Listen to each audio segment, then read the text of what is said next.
Data disimpan pada disk dalam byte dan secara tradisional byte tersebut disusun menjadi kelompok 512 byte yang dikenal sebagai sektor. Meskipun hard drive modern menggunakan sektor 4096 byte atau yang dikenal sebagai 4K byte, seperti contohnya pada hard drive yang digunakan oleh IBM PC yang kompatibel yang biasa digunakan pada tahun 1980-an, yang mengekspos silinder, head, dan sektor, dan juga metode sektor pengalamatan ke sistem operasi, memungkinkan sistem operasi untuk memount atau memunculkan dan memformat dan mengatur setiap disk sesuai suatu sektor.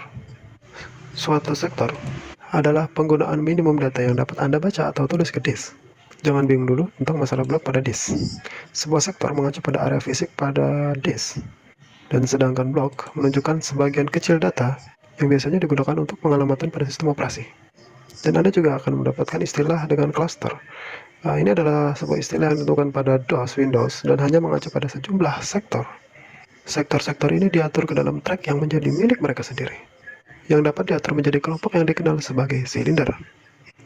Tidak seperti floppy disk yang terbuat dari cakram, sedangkan hard drive ini terbuat dari cakram logam,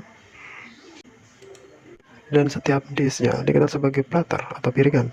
Seperti contohnya drive XT 10 MB yang asli memiliki dua piringan, tetapi drive yang lebih baru bisa menampung lebih banyak. Seperti floppy disk atau disket, setiap piring memiliki kepala baca atau tulis elektromagnetik untuk setiap sisi, dan masing-masing piring tersebut terdiri dari rel.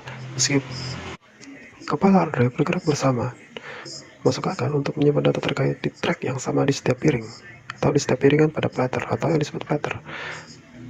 Dan disinilah kita mendapatkan istilah yang dinamakan silinder. Pada dasarnya mengacu pada tumpukan-tumpukan track. Dan karena itu, jika piring memiliki misalnya 300 track, hard drive secara mendefinisikan akan memiliki 300 silinder. Jadi, hard disk dengan 10 piringan atau 10 platter mungkin memiliki jumlah silinder yang sama dengan 5 piringan atau platter yang setara, tapi masih dua kali memiliki ruangan penyimpanan. Data pada drive diatur di lokasi yang semakin spesifik dari silinder, permukaan, dan sektor. Memiliki area tetap pada disk permukaan termasuk pemborosan. Justru track luar yang mengandung lebih banyak area permukaan daripada track dalam. Dan jadi perekaman bit sudah diperkenalkan yang mengandung jumlah track yang berbeda per sektor. LBA atau Logical Block Addressing itu metode pengalamatan logik yang pertama kali diperkenalkan dengan standar SCSI. LBA mengekspos skema pengalamatan linear ke sistem operasi, yang mana firmware drive itu sendiri dikonversi menjadi silinder, head, dan sektor, dan dengan demikian memungkinkan sejumlah sektor di read untuk disimpan per track untuk menghindari limbah atau unused space. Jadi meskipun hard disk yang di dalamnya memiliki head, track, silinder, dan sektor adalah suatu yang sangat sudah lama, namun hal itu masih kita gunakan, atau teknologi tersebut masih kita gunakan pada saat ini.